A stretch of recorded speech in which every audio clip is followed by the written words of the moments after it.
What's up, Steelers fans? Welcome back to the Steelburgh. Steelers win 13-6 against the Broncos. Oh, this game was something. I'm glad I don't film these videos on Sunday because I lost my voice screaming during this game. When we were winning, there was no point in this game when we were losing, but still. Yeah, it was so stressful, which it really shouldn't have been because, I mean, at the end of the day, the Steelers really did dominate the Broncos in all facets of the game. But just only 3 points in the second half really made this game stressful. But as we always do, let's put this game piece by piece and let's get right into it with the offense. All right, so the offense definitely looked better than they did during the Falcons game. Boswell didn't have to carry us the entire time. In fact, Boswell only had to kick 2 field goals. He was 2 for 2 on that, as long as being from 53 yards out.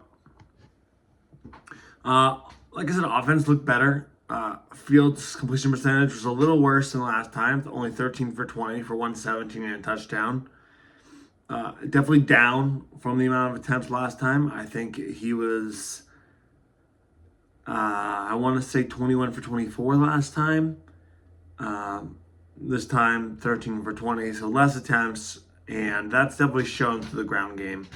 Najee led the team in rushing, 17 for 69. Warren got more involved today, 9 for 42.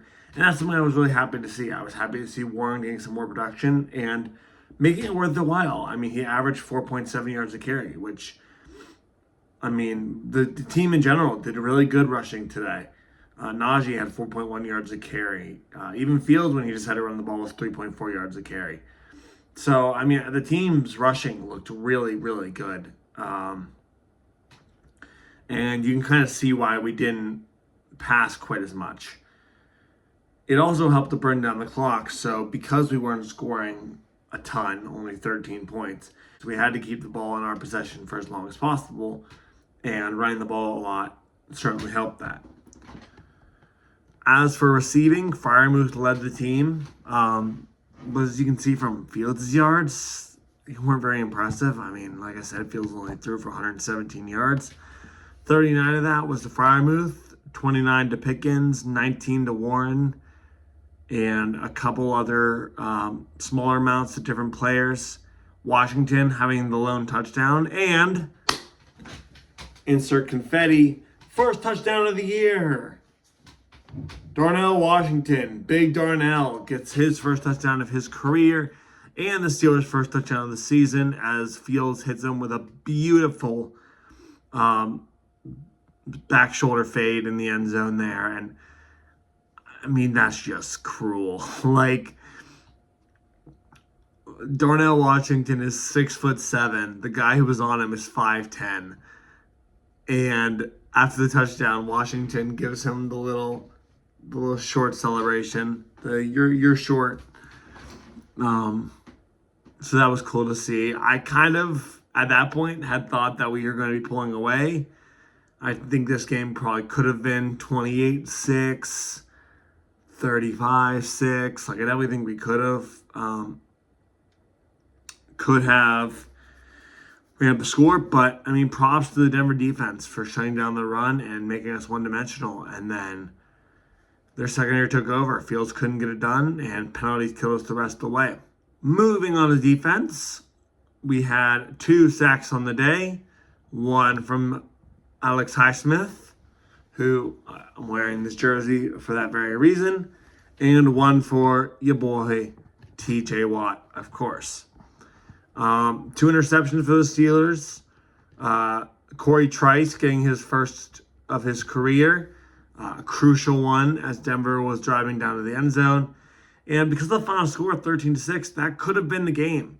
Like, I mean, a touchdown there could have tied the game, and who knows what happens in overtime. I mean, you just never want to leave it up to chance with what can happen during overtime. I mean, the Steelers and the Broncos do not have a good history in overtime. Those of you remember the playoff game from 2012. I was a little young during that point, but not a fun time. Not a good time for the Steelers. So I'm glad it didn't go there. We ended up winning in regulation. And our defense did good. Joey Porter Jr. only allowing one reception to Cortland Sutton for 26 yards. And, I mean, that kind of brings us to the Broncos offense, where our defense just kind of reigns supreme. Bo Nix, he attempted 35 passes, only completed 20 of them. He still threw for 246 yards, but he threw for 2 interceptions, no touchdowns. One of the interceptions being the last-minute game sealer by Kazi, or Casey, however you want to say it. As for rushing, Nix led the team, 4 rushes for 25 yards. Other than that, the Steelers pretty much shut them down. Javonte Williams only had 11 for 17 with a 1.5 average. McLaughlin, 3 for 6 yards. Tyler Batty had 1 rush for 16 yards. So, really just not much going there. And the Steelers just shut him down. And receiving, Josh Reynolds had a fairly good game, 4 for 93. One of those being the long one downfield that he kind of came back to. One of the parts where I was particularly angry at the Steelers. But other than that, Lil Jordan Humphrey, 4 for 50 yards. Javonte Williams, 5 for 40 yards. Sutton, 1 for 26, like I said. So the Steelers defense really reigned supreme in this one. I mean, when the team's only scoring 6 points on 2 field goals, I mean, you know your team's done well. And, yeah, it's good to see, obviously, us getting up to 2-0, but definitely concerning. Not winning super handily against a team like the Broncos is definitely a little concerning to me, because you'd think that we should be beating these teams that aren't so great so that we have a better chance against teams like the Chiefs later in the year, like the Eagles, like the Cowboys, like the Ravens twice, the Bengals twice, the Browns twice. Like, if we can't beat the Broncos by a high margin, how are we going to beat a team like the Cowboys at all? And that was my main concern during the game. Now, the next thing I want to touch on is the penalties. So, unlike last week, I'm not going to overly complain about the officiating. I thought that the refs, while they did call a lot of penalties, they called a lot of penalties on both teams. I thought they called them pretty fairly. I did think that there were times where the Broncos committed a penalty and they did everything they could to find where the Steelers did to make sure they offset. I thought that was kind of annoying. But I also thought there were times when the Steelers committed a penalty and the Broncos got something that was a little ticky-tacky their way. I mean, the thing is, there's always going to be holding calls. There's always going to be things like that are missed. It happens every play. If they called it every time they saw it, there would be laundry on every play of the game. But for there to be 0 or 1 or even just 2 holding calls against a player like Highsmith or Watt when they're rushing, I just find that a little hard to believe. When you have the best pass rushing duo in all of football and they're just not getting the calls, something's up, right? That's another thing I wanted to mention, kind of going off of penalties for a second. I thought the Broncos did a really good job of neutralizing TJ Watt. He only got the 1 sack. That was kind of the little heel slap on Bo Nix that caused him to get off balance and fall for the sack. But I thought other than that, they really stopped TJ Watt from becoming an issue. The picks, the double teams, they did a good job at stopping him. Now, of course, Highsmith got a little bit of a more convincing sack later in the game, but they did a good job at stopping that from becoming an issue. The rest of our defense became an issue. But then the main kind of talking point this week has been Broderick Jones and how bad he was with taking back-to-back penalties and ruining a drive that probably should have been a 99-yard touchdown drive. Broderick Jones is not on the side that he is supposed to be on.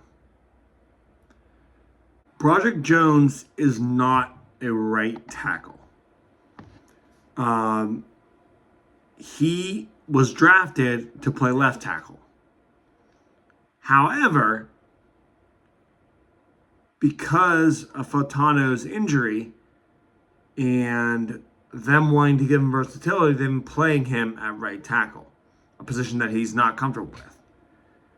For an alignment, that is a very, very difficult change to make from left to right and vice versa.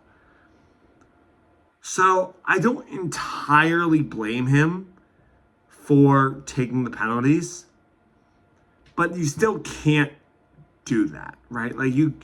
There's no excuse to just take that many penalties back to back, especially when they're really hurting the team. And he ended up getting pulled, and Fatanu didn't have any pressures against him the rest of the game that he played. And I expect him to probably start next week. And maybe Jones will be back in the left tackle position, but I do think that he will be, I think Fatanu will be playing. So that's that. I think that, in general, the Steelers need to fix their penalty problem. Porter got called for a couple of holds in the secondary that were blatant penalties. You just can't do. A 5-yard defensive penalty and automatic first down on a 3rd and 12 is absolutely unacceptable. That's an automatic first down on a play that, even if they catch it 5 yards down the field, they're not getting to the line. They're not getting to the first down marker. You cannot let them extend the drives like that. That kills us as a team. So I saw that on Wednesday, Thursday, and Friday. Tomlin said they're going to have referees at the practice to help that. So hopefully we see less of that on Sunday versus the Chargers. Cross your fingers. And on that note, I'm going to wrap things up today. Steelers play the Chargers on Sunday at 1 o'clock. I think this is going to be a really interesting matchup for the Steelers. Last time we played the Chargers, we did lose 41-37. However, we were without Watt and Minka. So, how will that affect the run game? How will Harbaugh attack the Steelers' defensive line? That's historically been very, very good against the run this season. We'll see. That's going to be really interesting to see how it plays out. Of course, I would love to get into next week 3-0. Will it happen? That's for time to decide. I'm not entirely sure. I do love that our division has lost a lot this weekend. The Ravens upset by the Raiders. Bengals losing a tough matchup to the Chiefs. Fortunately, they have a pretty soft schedule coming up, so the Bengals will probably be winning. Same can be said for the Ravens. They have a really tough matchup. They play like the Cowboys, the Eagles, and like one other tough team in the next 3 weeks. So I could for sure see them going 1-4, 0-5. Like, it could be bad for the Ravens, which is great for me as a Steelers fan. And the Browns, I mean, they won this week, but it's against the Jaguars. I'm honestly not too worried about the Browns this year. But that'll wrap things up for me. I hope you have a fantastic week. Go Steelers as always. Have a good morning, afternoon, and evening, everybody. Goodbye from the Steelburgh.